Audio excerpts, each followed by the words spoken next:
With the 203K loan, it was one of those things where I didn't do enough research on it. I can easily admit that. I wish I did a little bit more research. I wish I knew how much it cost to actually pull that rehab loan off, how much you're actually paying the bank rather than what you're putting into the house.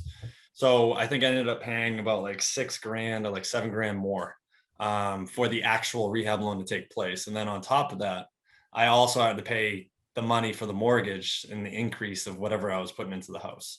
So that being said, I had the amount of money that I ended up using for the 203K loan. I had that in my savings account. I kind of wish I used that cash instead, because obviously the mortgage would have been a little bit lower, and I would still have a decent amount of money left in my savings account from that $6,000 to $7,000 that I actually paid for the 203K loan to actually occur. So yeah, is some hesitation toward that. If I could replay it, maybe I would have done that, but at the same time, it all worked out.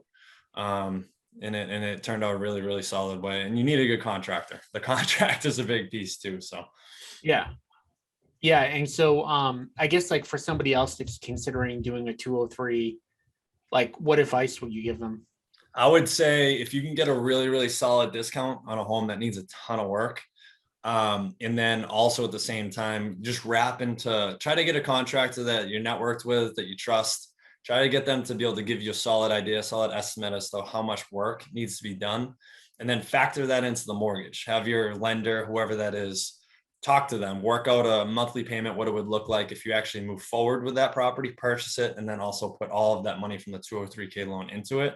And then try to figure out from there if you're going to be able to pay that monthly mortgage and also have a decent lifestyle to match that. At the same time, if it's an investment property, multifamily, make sure that that rent that you would expect to come in is going to cover whatever you're needing it to cover.